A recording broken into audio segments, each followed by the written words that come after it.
Hello and welcome to episode 10 of Nintendotherapy. We're in the double digits now. No stopping us. A That show? was quick. Yeah, it really was. We're here to talk about the latest Nintendo news and rumors, as well as a celebration of all things Nintendo. How is everybody doing? We got Harrison here again, we got Sean here again, and I am Kevin. What's going on, guys? Hey guys. Hey, Harrison, good to have you back. Since we were talking physical media, I rented 2 physical movies from the Red Box last night. So I do still do that. And was it Top Gun Maverick and Sonic Sonic 2? No, it was Megan, which was actually very entertaining. And It's not a movie, that's a person. she's the future of toys. Oh, okay. And the Saw movie Chris Rock made. Is that what I keep seeing his face on Hulu? Is that what they're trying to get me to watch? Or does he have something else? He might have something else out, but I finally got He's around. got a lot going on right now. Because I was like, oh yeah, Saw 10's this year, and I'm like, I still didn't see the last one, so it was all right. It was Chris Rock's entertaining, but there's only so much you can do with crazy person and traps, and I don't know. Chris Rock was in a Saw movie? Was he a protagonist? He was. Oh, okay. Then playing wise, I'm still just doing Persona, and I went down a Mario 3 rabbit hole this week, so got a lot to say. Yeah, I can't wait for us to get to that in-depth spotlight, because it's gonna be a good one. Like it's not one where there's not a lot of stuff to talk about. I feel like I'm just gonna have to like cut it off at a certain point. I've been playing Metroid, Super Metroid, so I'm on the 3rd Metroid now. I got to the part where you either need to get the space jump or learn how to wall jump, and I don't think I can pull off the wall jump, so I'm gonna have to go find that space jump. The wall jump was the only thing I didn't like in that game. There is a section towards the end you absolutely have to do it. Ugh, no, I'm gonna have to learn it then. You and I were texting this week, though. One thing that stuck with me is Harrison, let me know if you can relate to this. So Sean and I both discovered this week that we rented Super Metroid back in the early 90s when it was like a new game. And both, I guess because of our age, like we couldn't figure out how to play it back in the day. Like we both talked about how like, oh, like we saw reviews in magazines that this was a good game. So we rented it and we were like, we couldn't figure out how to play it. And as an adult now, I'm playing it and I'm like, what was it I couldn't figure out? Like, was I too dumb to open the door? Like, I think that might have been it. Because I was stuck where the ship was. Well, I mean, I can relate on being too dumb, but I mean, I might not figure it out now. So I think about for example, I think about how like I never played Link's Awakening until the remake of it, and there were some parts of Link's Awakening where I spent 30 minutes and then I looked up like Austin John or something because I was like, man, I don't know where to find this, you know? And I was thinking about if I had played the original Link's Awakening, I would have just had to wait until school the next day just to like ask someone or, you know, because I couldn't have just like looked it up back then. So I hear you, like back then when you didn't know how to play a game, it's like, man, what do you do? Link's Awakening I've played so many times I could probably walk somebody through it over the phone. It's like that much.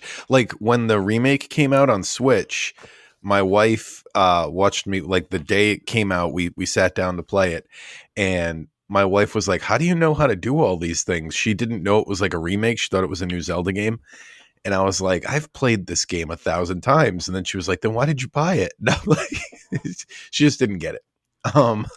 But Kevin is bringing back the Nintendo power line. So if you have any questions on specifically Link's Awakening, A reach Link to out. the Past, I think I could walk someone through over the phone. Definitely Ocarina of Time. Most of the Zeldas, actually. But outside of that, I don't know what games I could do that for. Yeah, well, the reason is because Maybe it's Metal one of, Gear? I mean, it is one of the best looking Switch games. Uh, just Yeah. in my opinion, just It's period. a shame they don't seem to be doing anything with that art style. Like forever, everyone online was like, "Oh, they're going to announce an Oracle remake, or Oracle of Ages, Oracle of Seasons in the same art style," and they just never did. It doesn't seem like it's happening. I mean, I think that art style on the Switch fits perfectly, and that system runs great on it. So I don't see why not either. There's a lot of like this. The Nintendo Switch is like the system for remakes at this point. Remakes and like I guess every all these are remakes, but there's so many games getting like rediscovered on there. I've also been playing the Dragon Quest games. I'm on the third one. They did some great remakes for those on the Switch, and like all the art is redone and stuff. It's really good. I think they're doing another re-release of 3 that's going to have the 2.5 art style like Octopath Traveler. Huh.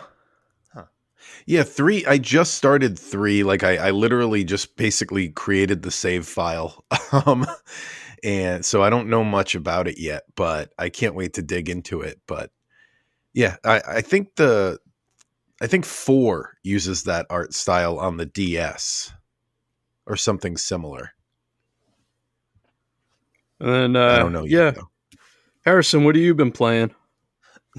Uh, I haven't been playing any real like Nintendo titles, so I've been thinking about what I want to play coming up to Tears of the Kingdom. So, like for example, like I know I'm going to play through Breath of the Wild again, and I was thinking of playing through something like like Wind Waker or something.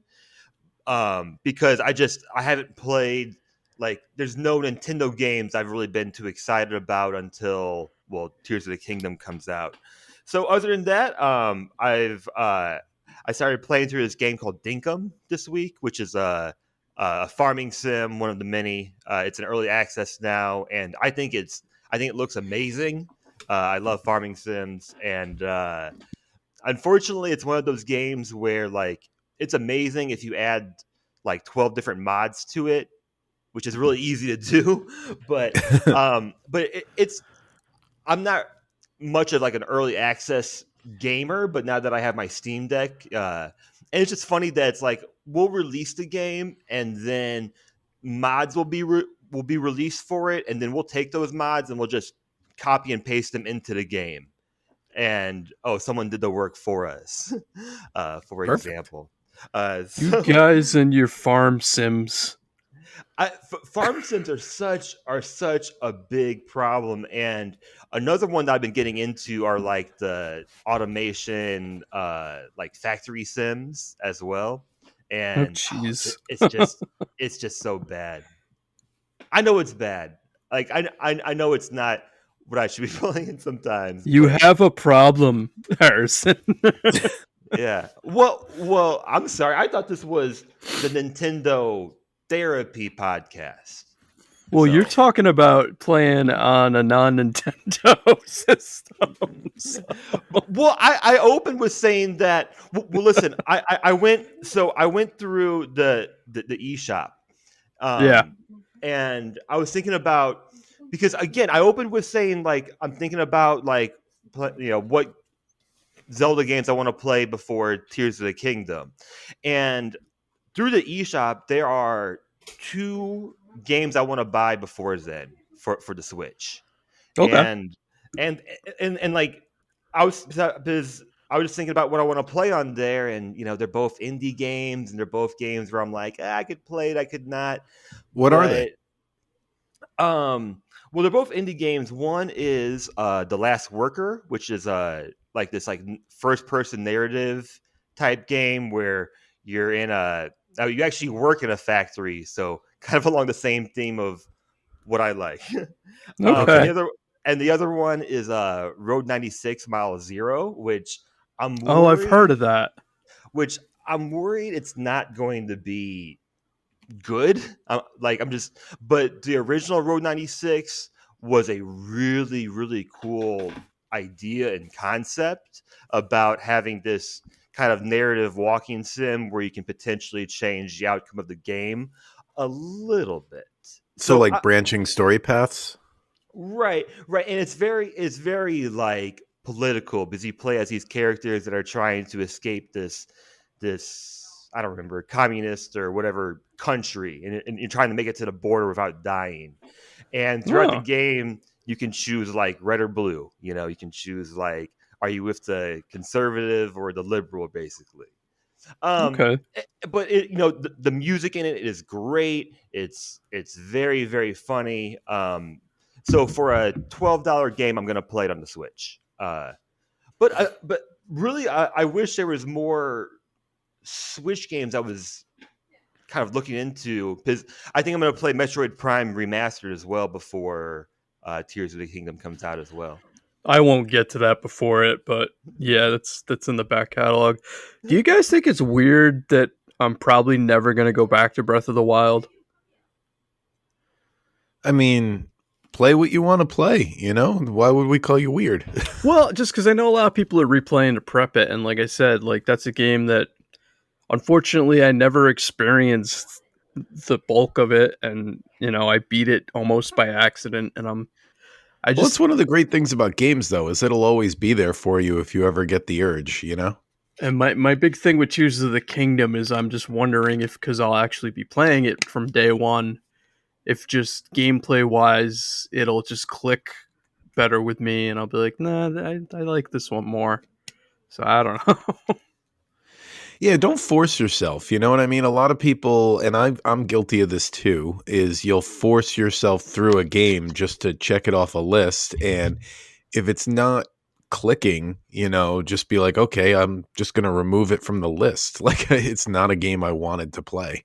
Because I enjoyed it, and it's a great game. I'm just like, I think part of it too is time commitment for that game. If you really want to do the Well, the bulk of speed it. run record is something like, just a couple of hours. So you just need to get on that, Sean. Oh, okay. Well, I'm gonna look that up. Let me see what the speed run record for Breath of the Wild is. The speed running recently has reached pretty close to 24 minutes, and if they Wow. ever get it sub 24 minutes, that would be less than one game day, because a game day is Wow. 24 minutes. So That's because crazy. they're Yep. still discovering some of these new mechanics, and one was where you're able to drop a wind bomb, pick it up with your shield or something, and then you can glide across to the next shrine or I to love the when castle. Nintendo patches those things in an update so the speedrunners can't do them anymore, and it's like, oh man. Um, the records are the 100% is 18 hours 26 minutes. So That's you could do still that. really fast.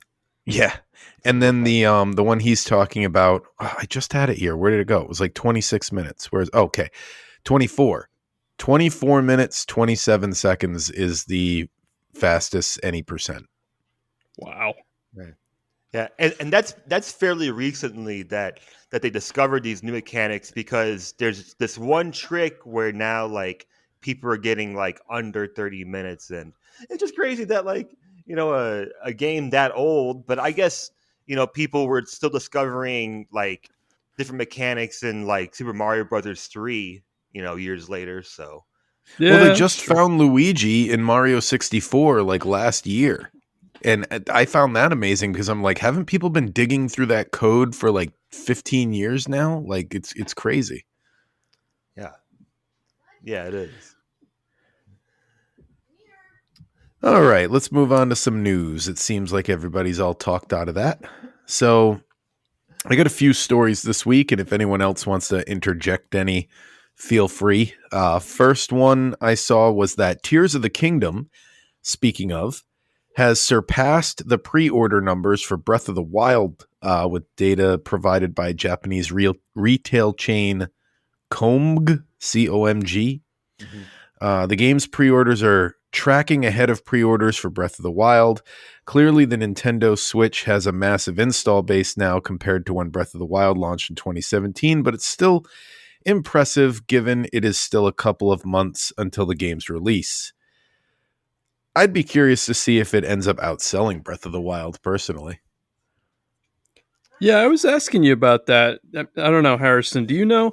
Has any second Zelda release on a console outsold the first Zelda game release? So I looked this up. Sorry, Harrison, but I, It's I okay. have the I I have don't the know. info. Yeah, Don't know. I looked it up when you asked me, Sean, and the only one that seemed like it qualifies is, without like mixing like re-releases and stuff like that into the equation. Um, Twilight Princess sold almost twice as much as Wind Waker did, but Okay. Twilight Princess launched on the Wii and the GameCube, whereas Wind Waker at the time was only on GameCube. So that's the only Okay. one. All right. So I'm just it'll be interesting to see if Tears of the Kingdom's able to outsell Breath of the Wild.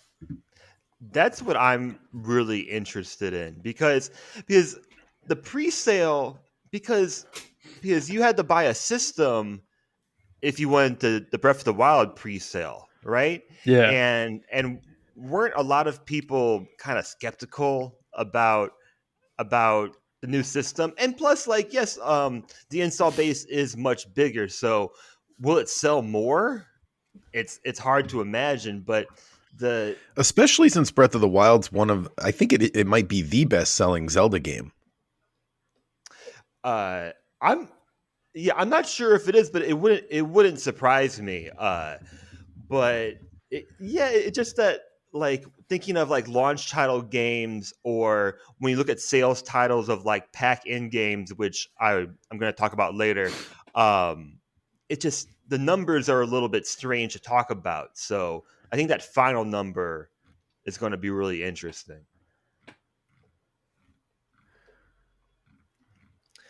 Um, uh, uh, Kevin, you talked about Oh yeah, that it's quote the that you. best selling by a long shot. I'm sorry, I was looking this Go up while ahead. you were talking. Twilight Princess sold about 9 million. That's the second one. I mean, the second best selling. And then Breath of the Wild has sold 28 million. So by a long shot, it's the best selling Zelda game Yeah. Well, what by is it almost like? triple. Like they said, like over like 80% of Nintendo like Switch owners have like the big four games of like Breath of the Wild, Odyssey, Smash, and Mario Kart, or something like that. Like, Yeah, I think like one in every five have Mario Kart. It's like they're over 20%. yeah, not 80, what I said, but a large percentage, right? Well, no, but you listed a bunch. Like I'm sure that is true. I'm sure 80% do have one of those titles, Yeah, one of because they're those all maybe. huge Yeah, sellers. yeah, yeah. So Kevin, speaking of Tears of the Kingdom, we talked about that interview, or that quote that we saw, um, and that was from the IG Onuma, where he said, in the sequel, Tears of the Kingdom, furthermore, the player's free imagination will be filled with new gameplay that will bring about changes to the game world, which Ooh. which is a lot juicier again than what we heard from Doug Bowser last week. But yeah, when he says changes to the game world, it's really making me think of what's going on with what we see in the sky, and what we've heard about possibly taking away some shrines and having more like dungeons. Um, I'm so still keeping my fingers crossed for those Twilight Princess style caves. That was the best thing about that game to me, and I would love some like some spelunking. I think it's possible because I mean, in that original teaser trailer 100 years ago, it looked like they were underground. So Yeah, you're right with the torches. Right, in the original trailer. Yeah. So I just wonder if somehow like those caves or those dungeons are somehow going to be connected, and they're going to shoot you up to the sky, and then somehow you're going to move around these islands like in the world or something, and then you create Hyrule Castle, or you create something in the sky. I don't really know, but um what we've seen with the different things you can possibly create and possibly manipulate. I'm very interested in seeing what this game is going to be about. Well, I don't know if you saw this, but I haven't looked into it yet because I just read this today. But we might be able to see the answer to that before the game launches, because my next news item I saw here that Nintendo's decided to upload the digital version of The Legend of Zelda Breath of the Wild Explorer's Guide. So I'm not really sure what's in the Explorer's Guide, but it might give more information on these questions we have here about, what you can change in the world and what you'll encounter out there. I So, think the Explorer's Guide is just like Breath of the basic Wild. how to play for Breath of the Wild. Yeah, it says it gives further insight into the game and its various systems. So obviously the new runes and stuff, but they might like it might show you in a context of like, when you're near this type of mountain, you can lift it or whatever, and then you'll be like, oh, that's what they mean, because you can lift mountains into the sky, so you're changing the environment or something like that. I mean, that's a bad example, but you know what I mean. Well, I think there was pages of it omitted from this digital release because Well, I that's I because it had information about aliens. The CIA cracked down on that. So oh, okay, got it. Well, because I looked through it, and it kind of looks like a player's guide to Breath of the Wild, similar to the Explorer's Guide or whatever big Breath of the Wild book that I have. So I wonder if they omitted different parts of the new mechanics. Um, yeah, I mean, it's officially released, so they're in the official release. They're obviously only going to let you know as much as they want you to know. Which is nothing. I'm okay I with honestly that. don't care. I don't care if Okay. I know everything going in, because it's a Zelda game and I'm going to play it to death. No, I want to go in as blind as possible, like Then Harrison. do it, my Yeah. friend. Yeah, it's going to be really hard to do this podcast and do both. Wait a I'll be the minute. one looking at all the info. I'll tell Sean to take his headphones off when it comes time to talk about stuff. Another news item I found. So to celebrate the release of the Super Mario Brothers movie, the Super Mario Run app, the mobile game, it's got a promotion going where until May 30th, the app is doing daily unlocks of different levels. So normally you have to pay for these levels. I think it's or you have to pay for the app to unlock these levels. They don't have like in-app purchases. So these are normally behind the paywall, but they're letting you play them. Then it's not random, but it's a different level until May 30th each day. Oh, Have any of you played that app? nope. Nope. I have. It's actually pretty good. I know a lot of people dumped on it when it came out because it's a $10. It's $10 to unlock it. You download the app for free, obviously, and they're free levels. And then once you hit a certain point, you have to pay for the rest of the game. I haven't paid yet. I've considered it a few times. It's only $10, and it seems like it has $10 worth of content. Like if this thing was on the Switch, I'd pay the $10 for it. And, most apps will get you with 60, 70, $80 worth of like they could have charged $1.99 per level. You know what I mean? But instead they said, just give us $10, you can have them all. I mean, in Yeah, my defense, I don't have time to play my actual console games, so adding phone games in there, it ain't happening. right. Right. And I've always felt hesitant to like their mobile games because they do have other Nintendo mobile games that are more predatory than that. Like Yeah, I heard uh the Mario Kart one. yeah, like Mario Kart, or like I'm sure Pokemon Unite is fun. Um but it is super super predatory. So as far as Mario Run goes, I just never downloaded it because I don't really think about it too much. It plays like a new Super Mario Brothers game, except like he's like always moving and you like tap to make him jump, but like the level design and stuff, and I think you can turn around. I forget how, but yeah, he automatically moves forward. You tap for him to jump, and you just time it different ways, and you can wall kick and do all those other kind of like special moves he has. But it's a runner. It's an endless runner. That's why it's called Mario Run. Well, not endless runner, but Please, my legs are hurt. You will go for eternity. I mean, I paid money for The Simpsons Tapped Out back in the day to unlock basically references to Simpsons episodes. Like, it didn't really help me in the game much, but like I have paid money for these apps. Not this one yet, though. All right, so let me see what else we got. That's all I had for news. Anyone else had any other news? Didn't you talk about F-Zero? That's in the rumors. Sorry, we're not in the rumor section yet. Yeah. Okay. So is my that the notes? next? My notes are very specific. Oh, got it. So if we are done with news, could we move on to rumors? I don't know.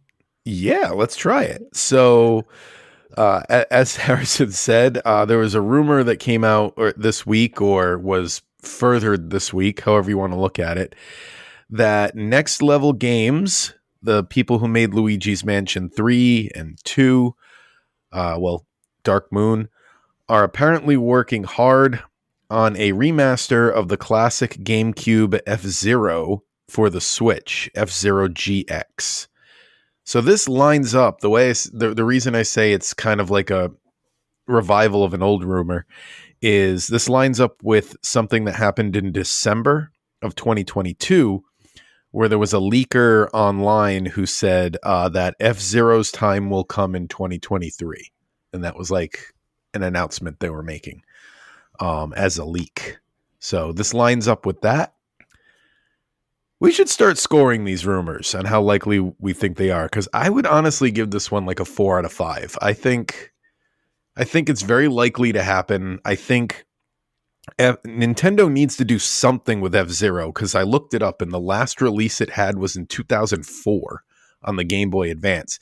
So there's like, there are gamers out there old enough to vote that haven't had their own F-Zero game. The franchise is going to get forgotten if they don't do something with it. I mean, I think the odds are pretty good that they're, in development.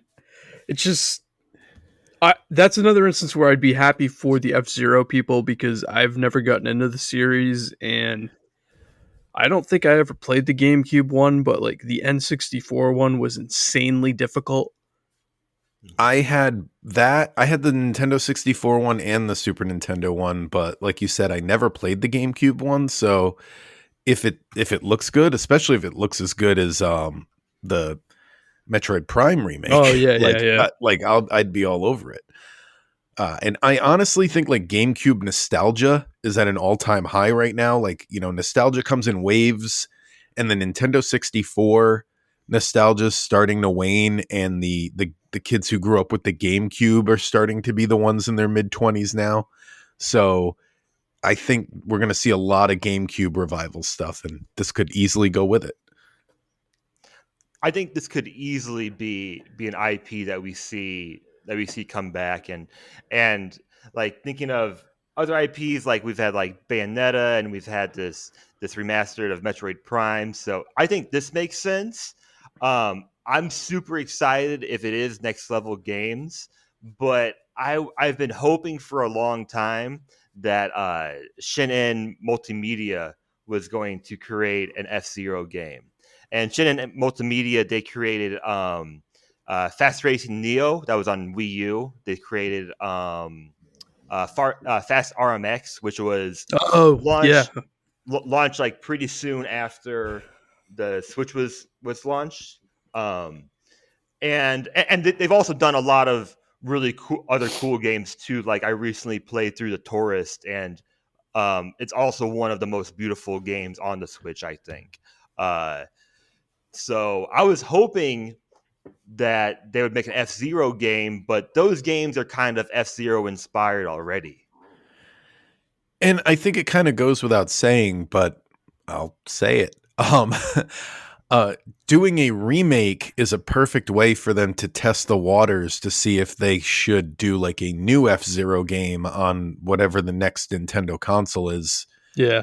When it launches, within the next few years, everyone thinks anyway.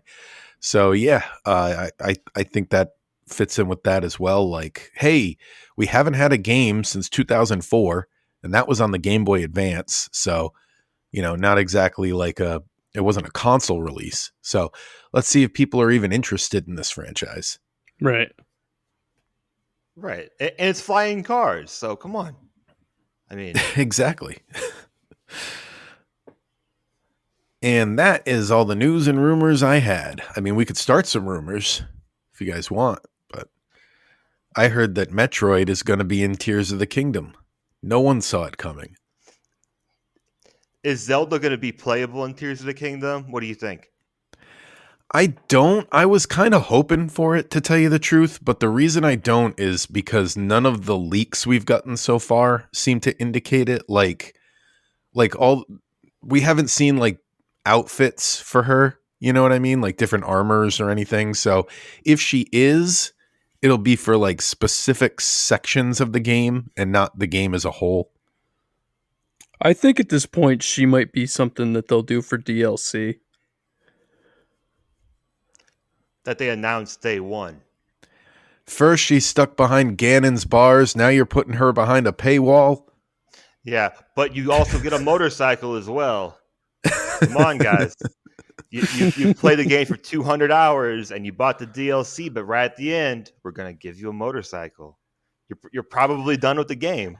I did a new file where I got that motorcycle as soon as possible. But unfortunately, like you have to do almost everything to get the motorcycle. You have to finish all 4 shrines and finish the DLC adventure.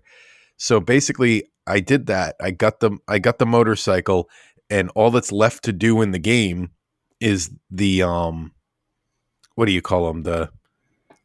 Oh no, I called them shrines. The divine beasts. You have to do the 4 divine beasts, and now all that's left to do is the shrines and the Koroks. But I got my motorcycle. Well, you can get around in style at least. Yeah. The motorcycle in Breath of the Wild is awesome, and it's not something I ever thought that I would like have necessarily. But every time I remember when I first saw online people posting about it, I thought it was fake. Right. But yeah, every time that I've gotten the motorcycle, I've gotten it, then I'm like, okay, this game's over. Like, Exactly. Like you gave me this really cool thing, which is going to replace horses and it runs on, monster bones, but we're done.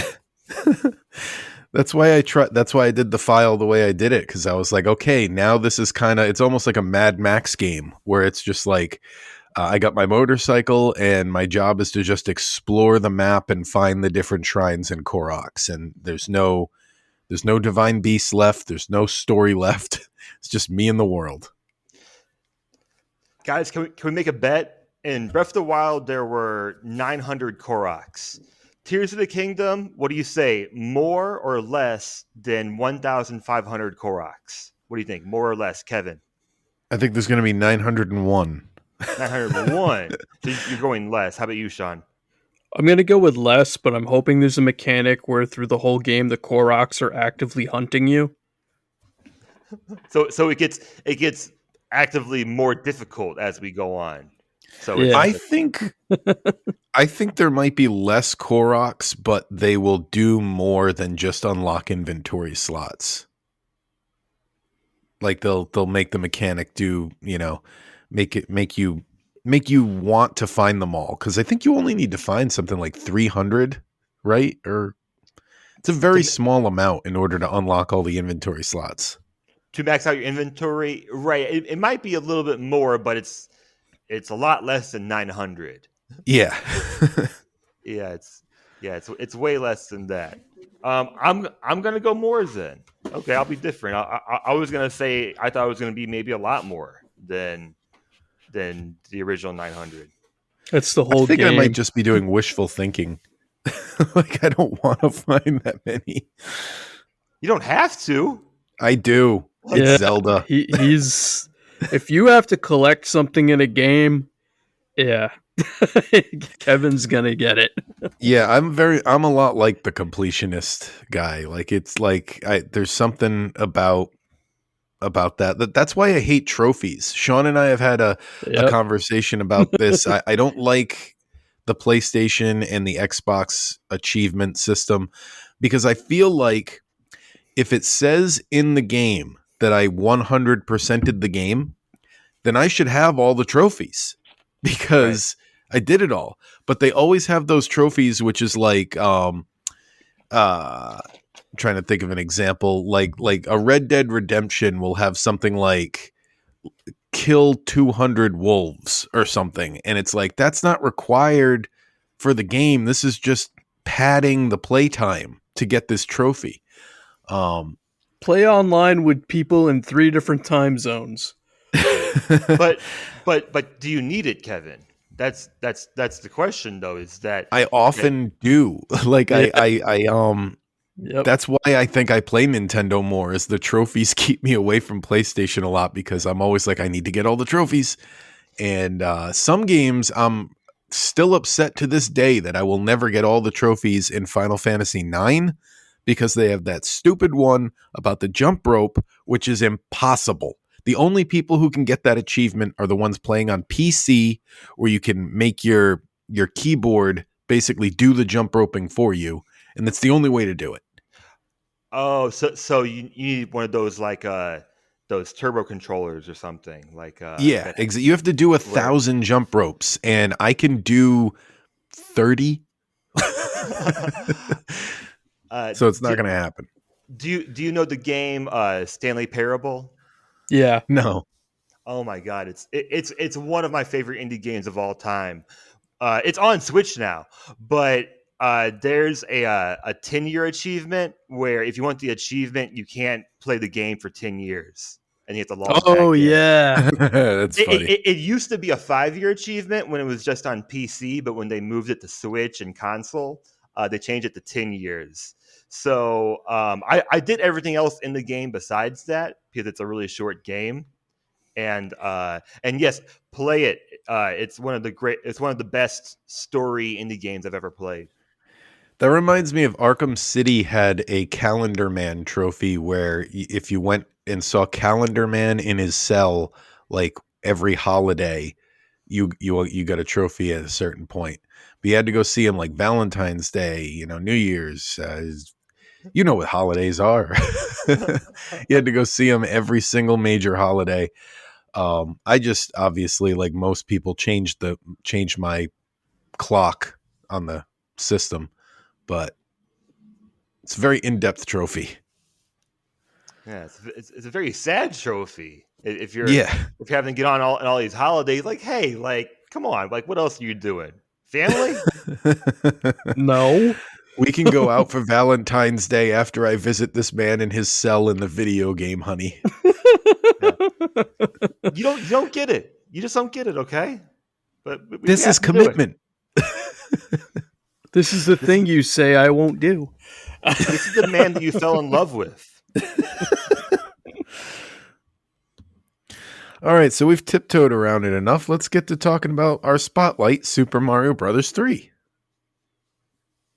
Harrison's favorite game ever. Well, it's in my top 5, and I took no notes on power ups because I thought we've talked about mostly what all the power-ups in the game already. So one thing that I saw, and I really wish I wrote the issue number down, but I'm not good at taking notes apparently. But I looked up the Nintendo Power issue where they previewed Mario Brothers 3 for the first time to see like what were they saying when this game came out. And there's a funny part on one of the pages where they basically explain to the readers like what a world map is, because this was the first Mario game with the world map. And I just thought that was such a cute little detail. I think I've already posted it on Twitter, but I'll post it again. I just thought that was so funny. It was like they explain like here I forget the way they word it, but people had to wrap their heads around that concept. Yeah, I mean it's just so much more massive than the original game, and I wrote down the fact that like this game came out only 5 years after the first one, and I know that studios and production is a lot bigger now, but I mean, could you imagine like that would be like on Switch if we had like 4 Odyssey games by now, Yeah. or Right. or something like that.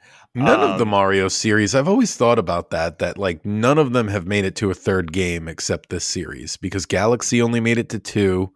Even the Super Mario Land, the third one is a Wario game. Mm-hmm. So yeah, I don't think any of them have made it to 3 except this series. Right. And 3, or if you want to include the Lost Levels, 3 games that are just very, very different. And the I fact that guess New like Super Mario Brothers has, I just realized there's like 4 of those. yeah. I mean, Oh well. the fact that Miyamoto could have just said, okay, like we're just going to make a game similar to the first one, everyone's going to buy it, and then that's going to be the last game on this system. But I was also thinking about too, how about like when we reviewed Super Mario World 2, about how they wanted to make it like very replayable because they knew it was going to be the last one on Super Nintendo. So just the fact that like they could have like just made money off doing just their original ideas, but they wanted to create something completely new, which ended up being very innovative for platformers in general. So it was actually the third best-selling game on the system too. I mean, we always mention install base. Its install base was as big as it was going to be at that point. But yeah, it's the third best. The first best is Mario Brothers, and the second best-selling game is Duck Hunt, which shouldn't count. Because it's also a pack. Well, weren't all 3 of those games pack-in games at some point? I Ma- think so. Mario and I think Duck. so. Oh yeah, I think they did one for Mario Bros. 3 as well. You're right. I have the whole top 5. Number 5 was Tetris, and number 4 is Super Mario Brothers 2, the international, like not the Lost Levels version. And yeah, that's the whole top 5. And yeah, so Mario Brothers and Duck Hunt, the numbers are funny because they're split in a weird way, because like not all those cartridges have Duck Hunt on them. Yeah. They had a version of Duck Hunt on its own too, right? Oh, I don't know that. I know they have a Mario on its own. I'll Google that real quick. But yeah, Mario 3 is a game that anyone I knew who had an NES had it. For sure. Right. I mean, it might They be did. Okay. they had a separate Duck Hunt game. I never knew this. Yeah, it looks like they had a solo Duck Hunt cartridge. Wow. I didn't know that. How many hours are you putting on that? Well, I guess it's a different time though. I guess Yeah. there's not. I guess there's not so many options. But I've never seen this in my life. I've only seen the one that's the 2 games, and the 3-game one. You remember the 3-game one that had track meet? Yes. But I've never seen the solo Duck Hunt. I'll see it everywhere now that it's been brought to my attention, though. That's how life works.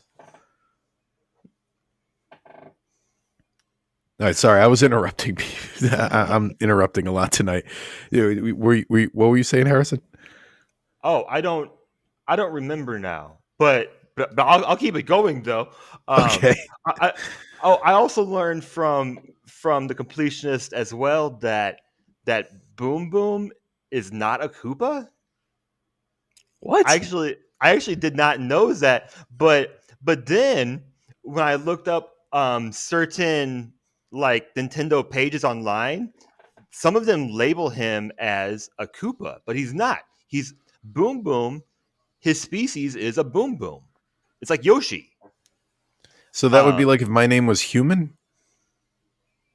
it would be like if you were Yoshi. I don't know, I don't want to or be Yoshi. person, Yeah, man, person. man, woman, person, TV. I don't know, whatever it was, right?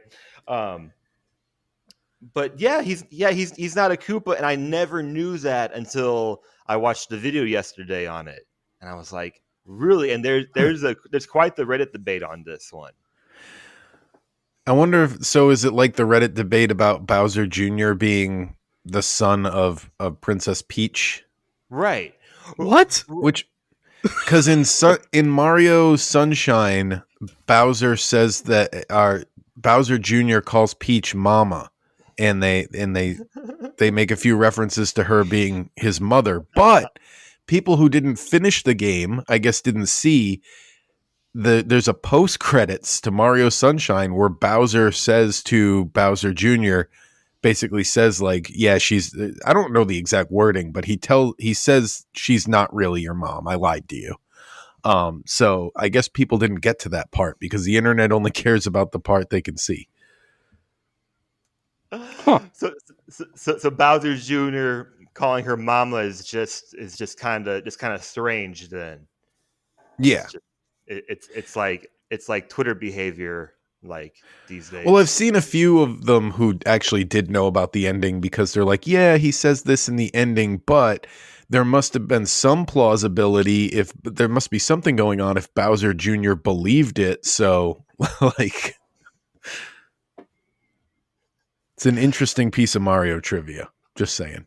We still Yeah, don't know where Bowser Jr. came from. right. And there's debate on whether like the Boom Boom species is somehow related to Koopas, and I don't know. Like, and also like this was the last time Boom Boom was in a mainline game until 3D World. Really? He Right, yeah. It was Wow. 24 years. I think it Wow. was. So I think he made. I think there's references in other Mario games, or I can't remember if he's in Paper Mario, but yeah, fun piece of trivia for a random Nintendo character. Another piece of trivia about this game that I made up myself. I'm pretty sure this is the game that's on Nintendo Switch Online the most because it's on the NES service, it's on the Super Nintendo service with All Stars, and it's on the Game Boy Advance service now with Super Mario Advance 4. So they have this game on there 3 times. But wait, isn't it's also on Virtual Console for Wii and also for Wii U? I don't know. Well, yeah, that there's a lot of other releases. Yeah, Not including Virtual Console. Got it. Okay. yeah, yeah. Um, but yeah, it's on there. So I remember when they put the Game Boy Advance games up. I didn't say it here on this podcast, but when they announced when that initial lineup was posted, I remember thinking that should have been a different game because I was like, we already have this in 2 different places. We don't need another Super Mario Brothers 3. But I played it in preparation for tonight's episode, and I've never played that version before, and I mean, we'll get more in depth in this when that game gets selected, but I think I like that version the best out of all the versions of Mario Brothers 3. Interesting. I It think I looks like it I like looks all. really good. It like the backgrounds, everything. They did a great polish on it, and I love that it has the Mario voice clips in it. Okay. Yeah. So Yeah. I was thinking about it because I was like, oh, we're playing Mario 3. All right, cool.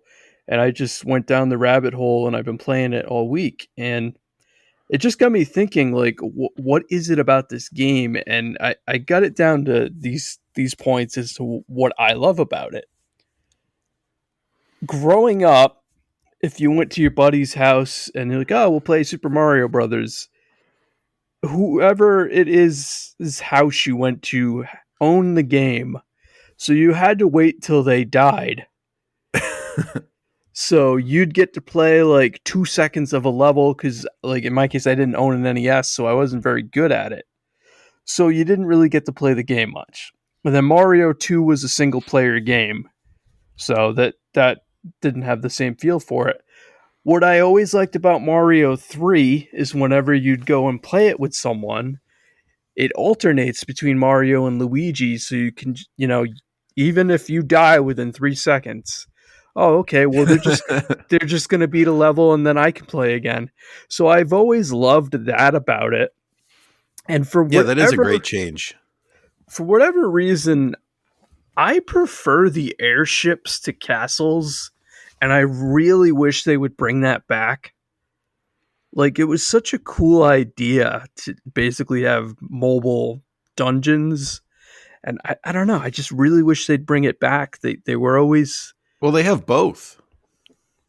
Because they have the castles in the middle of the world, and then the end of the world's an airship. The boom boom castles. Yeah. But I don't know, I prefer that even to, like, World, where the Koopa kids all have castles. I don't know, I just really love the airship thing. And I just, it's a thing I wish would come back. I'm surprised they've never gone and returned to it, really. They kind of did it in 3D World with those like parade levels that were very similar, but not the same. The like, you know what I mean? Like the train stuff. Yep. It's weird. You mentioned that, going over a friend's house and playing this game, and like I have a ton of memories in the same vein. And I was thinking all this week about this. It's weird. I don't have any nostalgia for this game for some reason. Really? And I've been noticing this is something that's happened with a few things that I've been over analyzing, I think. Nintendotherapy time. Been over analyzing my life. Like I've been thinking about stuff like TV shows I watched back in the day where like I watched like every episode, but I have no desire to watch them as an adult. Yet there's other shows where I have a huge amount, and there'll be similar shows too. Like I watched all of Step by Step, all of like Full House. I don't have any desire to rewatch those as an adult, but Boy Meets World for some reason gives me a ton of nostalgia. So I don't know, like Nicktoons, like I have no nostalgia for Rugrats, but I have a ton of nostalgia for all the other Nicktoons that released around the same time. And it's the same thing with Super Mario Brothers 3. For some reason, I just don't have that nostalgia feeling for it. I had the Happy Meal toys. I watched the cartoon show. At the time, I was into this, but it just didn't stick with me for some reason. And hot take, I think I like Super Mario Brothers 2 more. I'm sorry. All right. No, you don't have to be sorry. I mean, we know where Harrison sits on it, but I have a ton of nostalgia for Super Mario Brothers 3. Like I said, think all my nostalgia went into 2. Maybe I should save this for when we talk about that game. But like I don't know. I played them both an equal amount as a kid, and the first one too. And I just don't know. I don't get that feeling from this game where it takes me back to those times, even though I know I lived through those times. I mean, Harrison, did you beat this game as a kid? I did not beat this game until I was older. So Okay. I beat it for the first time last year. so this game came out about a month after I was born. Actually, about 2 months after I was born. Wow. So I first played this game when I was pretty young, and I can always remember getting to like the ice level or the ice world, and then like stopping there or something. And back then, like, because like again, like Gerard said, he completed the game in 2.5 hours. But I remember like the first time I completed it, it was probably about 8 hours, like 6 or 8 hours, I think. And there's no saving or no like don't lose electricity or any Yeah. of that. Uh, so no, I didn't beat the game until I was a little bit older. And speaking of like the airships, I'm surprised how easy those are for me now, because I'm not like a big like a really great game or anything, but I find like some of these levels to be almost like muscle memory or like less intimidating now, at least, than what they used to Those be. were so difficult when I was a kid, and I'm in the. I think the Game Boy Advance version was the first version I beat, and then I have actually beaten the NES one. But yeah, it was a game that, I mean, it still is, but like I wouldn't get frustrated playing Mario 3 and not doing well like I would with the original Mario Brothers. It had great box art. I think I have more nostalgia for the box art than I do for the actual game. That's like a poster I would hang if I saw it available to buy. Well, I'll add one more thing to the nostalgia part. The one big nostalgia part that I have is really just from the title screen and sort of this overall theme of like Super Mario Brothers 3 is it all like a big production? Is it all like on a stage? Yeah. Because it's kind of presented that way. And I feel like, especially Odyssey, there's other games where that I wrote down pizzazz, but that showmanship of Mario, I feel like that was a huge influence like later on. So I think my nostalgia comes from playing the game, but also just from all these different the music and just everything that's kind of all connected. Mario 3 was also like when I discovered like learning about secrets in games by talking to other people. Mm-hmm. Like when you initially found out, oh, if you stand on that white part of the level and hold down, you can go in the background. It's like that was so mind blowing at the time, and it's I just have a note about that where when I was playing it, I noticed I was doing those secrets, and yep, some of them I was doing, and I was like, I don't even know why I do this. You know what I mean? Like, I'm like, I know this drops me down behind the background, but I don't know beyond that why I'm supposed to do this. And then you like in the third level, it gets you the warp whistle. I yep. think it's the third level, and there were other secrets that I was doing where you just do the like. It reminded me of another Nintendo game that I did this with was I think one of the reasons I never beat the original Zelda back in the day was everybody knows that if you type in your name as Zelda, it unlocks the second quest. And Yeah. just because I knew that piece of trivia, I would always type my name as Zelda and start on the second quest because like I was like, I don't really know what this does, but I know it's a secret, so I'm going to do it. You know what I mean? Knowing Um, that you're playing the harder version of the game. yeah, I didn't know I was playing the harder version, and it's kind of, but that type of mentality is the same way with a lot of these Mario tricks, where I'm like, I don't completely know why I'm doing this, but I know it's a secret, so I'm going to do it, and then I get to the end of the level, and I'm like, oh, that's why you do that. Like, I remember my cousins like being like, "Oh, the warp whistle." I'm like, "What are you talking about?" And then they like showed me, and I was like, "Oh my god, that's amazing! Like, you can skip entire worlds." I think it was the second warp whistle. I didn't know that's what was up there. I was like, I know I'm supposed to fly up here for something, but I don't remember what. So the secrets, they stay with you. They do, and Super it's Mario Brothers. Yeah. Oh. no, go. Oh, okay. I was just say this was the first game with auto scrolling. Oh Was it? yeah. Yes, it was the first auto scrolling Mario game, which is hard to imagine now, like not having that mechanic uh, in It was it. also the first appearance of Chain Chomp, which was inspired by Miyamoto's memories of a dog that lunged at him on a leash when he would play around his neighborhood. Huh. It had to be the first and maybe only for like a number of characters. So I looked it up. There's like almost like 100 different characters, enemies just in this game. It's pretty massive for like, no shortage of especially power-ups either. right. Nope. And they even cut some. I was reading about one of the first ideas they had for a power-up was a centaur Mario, and that didn't make it into the game. Raccoon, yeah, that would have been weird. Tanuki, Centaur. Centaurio? I'm trying to imagine what a Mario Centaur looks like, but I'm just imagining Mario with like a big butt or something. I don't know. I'm wondering what the ability would have been. I guess you could jump on enemies easier. I really don't know. Or you could have run across the bitey plants like in the boot, maybe. Maybe. IDK, my BFF Jill.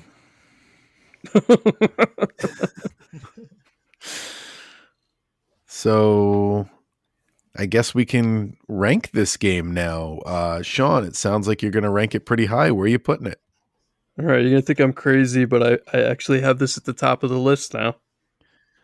That's exactly where I expected you to put it. And Harrison, I'm assuming you're the same. This is better than Super Mario World 2 to you? Right. So this is 1 out of 3 for me now. So this is number 1. Yep. I put it below Yoshi's Island, but it's still number 2 on the list. It's probably going to stay there for a long time. Yoshi's Island was just a game I had more nostalgia for. I'll just keep using that word.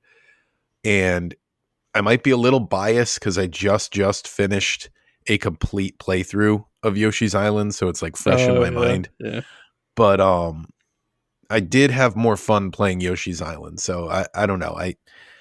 I have like Yoshi's Island's also a game that like I have a lot more memories of because I specifically remember getting that game, whereas Mario Brothers 3 was just like omnipresent in my childhood. Like, I don't know. It's like asking, what's your first memory of like Spider-Man or something? Like nobody remembers. Okay. He was just always there. Yep. So, but I remember getting Yoshi's Island and playing it for the first time and stuff like that. So I'm going to put it at number 2. Nothing crazy. I mean, I'm not like, I probably will put Super Mario Brothers 2 higher than it when we get to that. We'll see. But I have a feeling it's going to stay, in the top ranking games for a long time and possibly all the way to the end. It might end up being in the top 5 of the Switch Online service. We'll see. I get stuff that'll knock it down, but for the time being, yeah, it's going to be there for a bit. I don't want to try to think too far ahead because, it's going to get really hard when it comes time to compare the great franchises. Like, how do you compare something like Ocarina of Time to Mario 64 and stuff like that? Like, it's like, but we'll have to do it eventually. And that's why I feel like this segment will lead to like better conversations like that. I feel in the future. like in that case, it's easy. Ocarina of Time is better. Yeah. But also like I would consider Ocarina, I would consider Mario Brothers 3, I would consider Yoshi's Island to all be S tier games. Like I think for sure they're all games that you should play at least one time. So like it's gonna be difficult to rank them in numbers, but if I had to put them in tiers, they would all be must play games, of course. I mean, I'd say if you only played one Mario 2D platformer ever, I would say it would be 3. But that was another thought that I had. If someone's never played a Mario game, what Mario game do you tell them to play first? Super Mario World. Super Mario World. I just realized already got kind of my thoughts on this when we did our demo episode and we ranked we picked our 5 favorite Mario games. I just remembered Mario 3 wasn't even on that list for me, but I went and I had a big rant in that episode about why I think I said I feel like when I only have 5 slots here, I can either do Mario Brothers 3 or Super Mario World, and I gave the edge to Super Mario World. So that's my answer now. I'd say Mario 3 would be my if oh, you've never played a Mario game? Okay. Yeah, and that would be my answer too, of course, as well. But Mario World would be also a good choice as well. All right. Well, I know when I'm outnumbered, so it's time to pick next week's game and find out if I'll be wrong then too.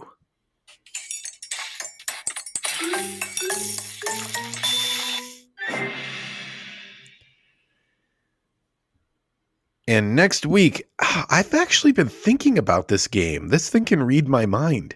Um, Creepy. so I've been thinking about this game lately. It's another NES game, of course. Well, of course it is. Next week we're going to be playing. Is this thing going in random order? We're going to be playing Pro Wrestling, the NES game Pro Wrestling. And I was never into pro wrestling as a kid, but Why was this on your mind lately? because because of the sports thing, which we didn't get to. Oh. We're gonna have to do that next. I completely forgot about that segment, but yeah, because of the sports thing. So okay, that's a good segment into our sports games segment. Well, there you go. So the reason this game, we're going to do that next week, and the reason it's been on my mind lately is we drew up our top 5 favorite Nintendo sports games this week. So let me get those notes out. We can start that. Who wants to go first? I have it pulled up. I can go first. Okie dokie. I think Harrison can go first.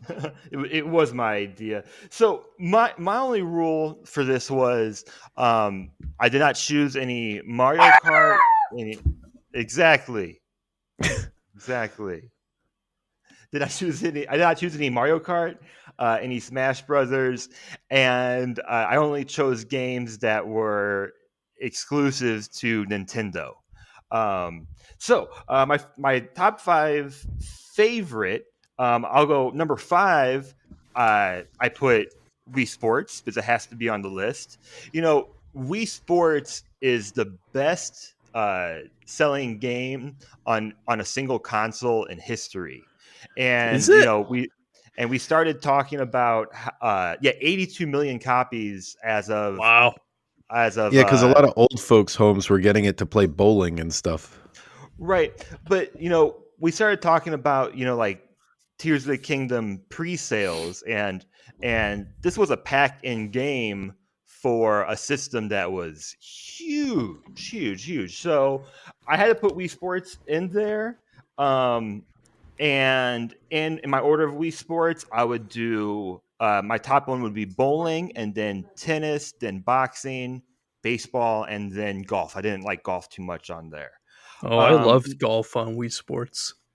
Yeah, well, I mean, I think I would play any of these like right now, but I just wanted to do an order. Number 4, to start off my weird Nintendo titles of today is Kobe Bryant in NBA Courtside, which is often mislabeled as Kobe Bryant's NBA Courtside, which is actually a better title because it makes sense. Yeah, I was going to say that works much better. Yeah, but again, the weird Nintendo titles. I have a lot of memories of playing this game. Kobe Bryant was 19 years old when this released. This is actually the second game of the series. And something I remember is when you sub players in, they would actually stand up off the bench and walk over to the scorer's table. And I thought, oh, this is so immersive and so cool. Like just adding in all of these little different game elements to it. So at the time, thought it was cool. Number 3, to continue my weird Nintendo titles, is Major League Baseball featuring Ken Griffey Jr., which is also just a horrible title. So that is one that does come up a lot on lists of sports games. Right, and this was also a sequel, and the third the one that came after was Ken Griffey Jr. Slugfest, which might be the most popular one. I'm not sure, but I have a lot of memories of playing both of those. They were made by Angel Studios, which at the time were in ownership with the Seattle Mariners, which also had Ken Griffey Jr. Number two, I think you'll like this one. Number two is Snowboard Kids 2 for the Oh, N64. all This one right. came out. This one came out in March of 1999. The original came out in February of 1998. And just for context, 1080 came out April 1998. SSX Tricky came out January of 2001. So there was just this period of where we had some really fun and competitive snowboard games. Just And then like they forced it into Final Fantasy VII. exactly. So I rewatched some videos on this game. I mean, I think the low texture totally holds up. I think the gameplay and the mechanics were great.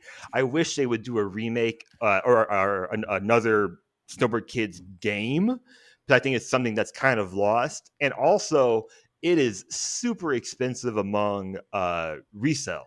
So Yep. I don't know if it's a rare game. Kevin, do you have it?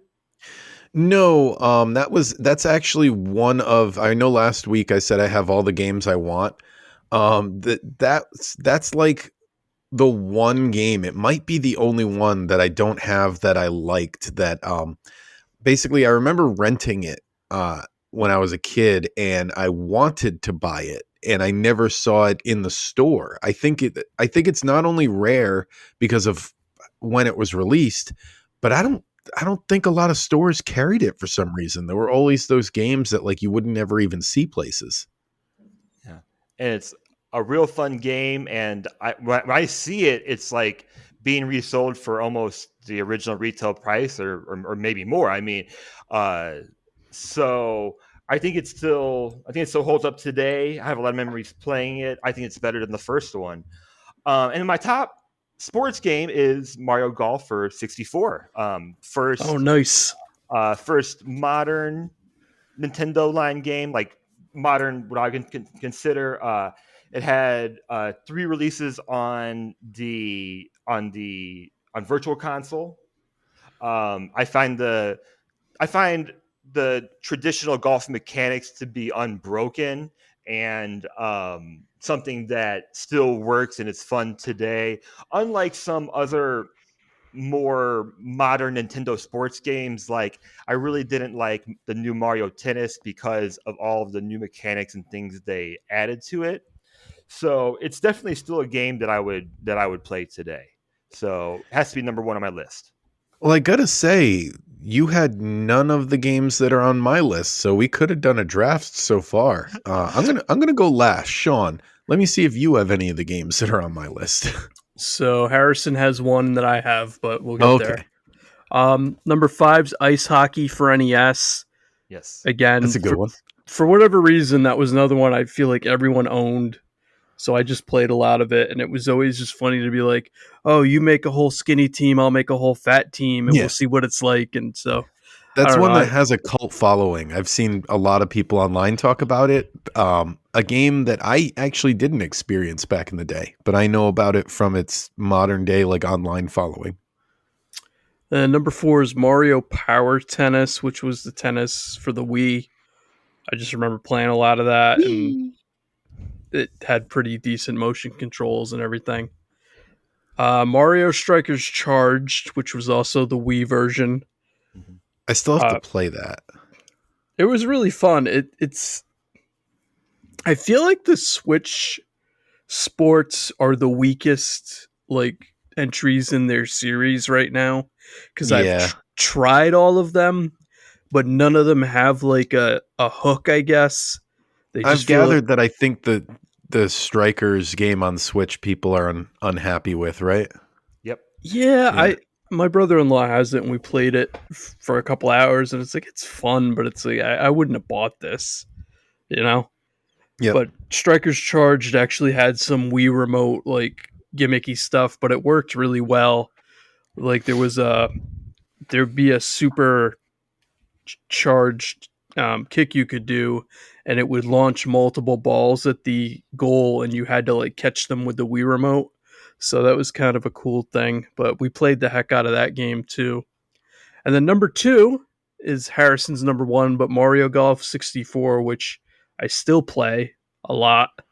And I think it goes to what you said, Harrison. It's like just the gameplay holds up. I don't know. Like everything about Mario Golf 64, I still enjoy, even though there's only, 5 courses. And I think is it the only one that has those characters that were made just for Mario Golf? Yes. Okay. It's the charm of Baby Mario, man. Everybody wants that Baby Mario charm. And then my number one, I'm sure Kevin's not going to be surprised, but this is one of my favorite games of all time, period. But Kirby's Dream Course for Super Nintendo, which I Love it. really, really wish they'd do a sequel. I don't want a remake. I don't want a remaster. But in the age of 3D gaming that's been going on for 20 plus years now, how have we not had a new Kirby's Dream Course? You could do so much with it. So I kept that one off my list just because I knew you were going to pick it and I wanted some variety, but I love that game. And if I'm being honest with myself, that would be on my list. But I mean, that game only had 4 multiplayer courses, and you just wouldn't get sick of playing those same 4 courses. I don't know what it is. It's just it goes to gameplay loop. It has an amazing gameplay loop, and I still play that game. I'm always going to remember the one time I beat you. Yes, you enjoy that one victory. I was going to say I'm not going to remember the 50 times you beat me, just the one time I beat you. They should totally redo that game. That would be fun. And I mean, we have every other Kirby game, so why not? Yeah. Yeah. What's one more? It's Kirby's world. We're just living in it. So my number 5 pick, this whole list is keeping with the nostalgia theme of today's episode. A lot of nostalgia here. So number 5, I went with Wave Race because it was there was like it was like a magical time those first few months of the Nintendo 64, especially like I don't know, for me it was just so great. Like finding out you could ride a dolphin in this game was like one of those weird secrets that you see it in Nintendo Power and you're like, is this a prank? Is this real? But you can ride a dolphin in the game. It was that era of Nintendo 64 where it seemed like anything was possible because we hadn't. I think that's why there were so many of these rumors, because we hadn't seen games like these before. So like when someone was like, oh, you can unlock Luigi, like you believed it because you thought that there was the rumors of the second photo album in Harvest Moon 64 stuff, because the internet wasn't really big yet. So like you couldn't fact check a lot of this stuff. I think Wave Race still has some of the best water physics in a game. It's got a great announcer. That was my next note. But yeah, the water physics are good. I love the announcer. I saw recently online that people had like quote unquote discovered that there's an alternate announcer. I forget how you unlock it, but like he's basically like a jerk. And I always knew about that. I think they printed that in Game Pro back in the day. And I've known about it since the game came out. And he's like extra mean. The announcer, he'll be like, "You're in last place," like just rubs it in. But yeah, I love that game. A lot of nostalgia for it. I was really good back in the day too, because they have that section where like you could do like the tricks and stuff. I had some good high scores. Probably wouldn't be too good today though. Number 4, again for nostalgia reasons, Mario Tennis on the Virtual Boy. Because I had a Virtual Boy and I loved the Mario Tennis on there. That and Galactic Pinball were like the 2 games I played the most on there. And I really wish they got the 2-player cable thing going even though I didn't know anyone else who owned a Virtual Boy. So I guess it wouldn't have mattered, but I I had would have one, loved to. so yeah, Oh, you we would did? have been able. Yeah, we would have I been don't able think to I play knew that. tennis. I don't think I knew you had one. But yeah, we would have played tennis together for sure. Number 3, Snowboard Kids. 1. I Oh, went with the first one. But yeah, that's what I was saying to Harrison earlier. Is I remember renting both of those at the time. I don't own either of them today, but I remember renting them a lot at the time and wanting to buy them at the time. And I just never saw them. And I think I bought all my games at Walmart. I don't think I started going to GameStop until like the PlayStation 2 era, and it was called Funko Land. But oh yeah. I don't think I started going there until like the PlayStation 2 era. So I think I got all my games from Walmart at the time, and I don't think Walmart had Snowboard Kids for whatever reason. So I wanted it and couldn't get it. There was a Virtual Boy game like that too, actually, Jack Bros, and now it's like as valuable as a Virtual Boy game can be. It's one of the rarer ones. So I don't know. Didn't have good distribution deals, I guess. Number 2, I had no idea this was a Switch exclusive until I made this list and started doing the research for this podcast, but Golf Story. Oh, That's Apparently exclusive to Switch? apparently it started development as a game for the Wii U, and it's only on Wow. Switch. It's a good game. Yeah, I love Golf Story. Yeah, Golf Story is one of my favorite indie games on Switch, but do not play the sequel. Yeah, I've heard that No? Sports Story Story was basically released unfinished. Like they just they put jokes in the game about how bad the game is. That's that's what you're dealing with. Exactly. It's so bad. I mean, and I was so stupid too because it shadow dropped on Christmas Day, and I should have known, but I've been waiting for it because it was announced in 2019. It was announced before COVID, and I was so excited. I was like, yeah, it's Christmas. I'm gonna play this game. I played it for 5 hours, and you know that point where you're like I can't do it anymore. Like it kept crashing on me. Like it's just super slow. Like they took out all the fun mechanics of Golf Story. Like, oh, it's just an unfortunate sequel, I'll say. But I highly recommend Golf Story if you're listening and haven't played it. And my number 1 on this list is actually on the Switch Online service, so we're going to talk about it again someday, is Super Punch-Out. Oh, all right. You know, I almost put the original Punch-Out on my list. I like the Super Nintendo one a little bit better. I just think it's, a little more polished. It's basically the same game. It's just the graphics are a little better. And I said honorable mention since they're on a Nintendo console. I could have made this whole list just Tony Hawk games. Oh yeah, I give you credit for not putting one on there.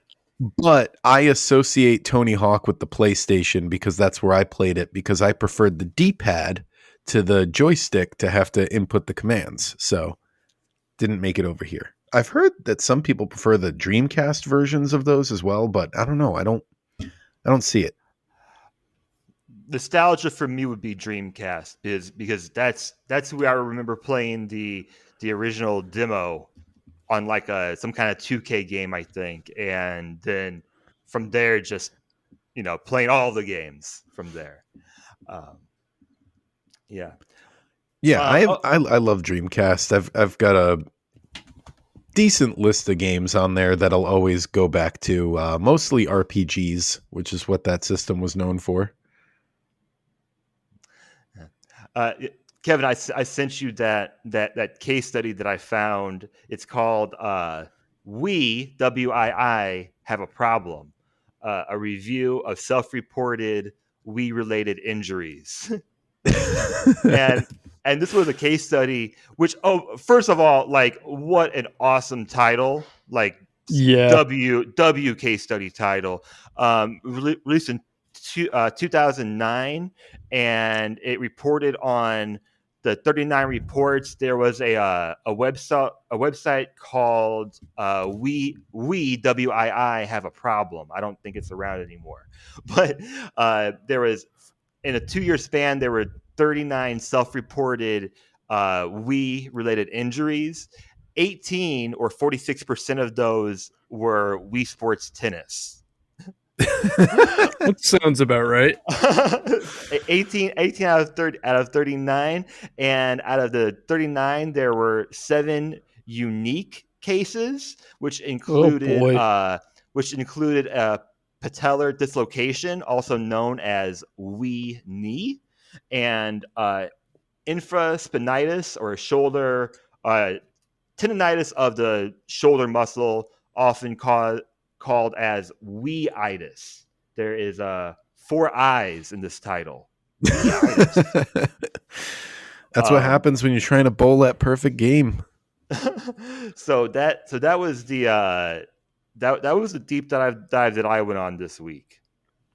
I feel like Wii Bowling screwed you out of perfect games, by the way, because I would bowl like 4 strikes in a row and then like do the exact same motion, and one pin would stay up, and I was like, I feel like it's programmed to do this to me. I know perfect games are possible. I'm just saying, I feel like there's something in the programming there. Well, you kept playing though. Yep, so. Exactly. And I think that kind of wraps it up for the week, our longest episode yet. Thank you if you're still listening. Let us know what your favorite Nintendo sports games are. You can get at us at Nintendotherapy on Twitter. We got Nintendotherapypod@gmail.com, and we've got that Reddit thing that I never look at, and I need to start. Oh yeah. I'm pretty active on that. So. Oh, okay, good. So go see Sean over there, and maybe I'll check it out if I remember. And yeah, as always, we're Nintendo fans, not Nintendo experts. So if we got something wrong or forgot to talk about something you want us to talk about, let us know. All the places I just said. Thank you very much, Harrison, for being with us again. Thank you. The invite is always open. So yeah, we will see everybody next week we're going to have the sales charts, I think, for the eShops that closed. And we're also going to have some pro wrestling. Woo! See you then.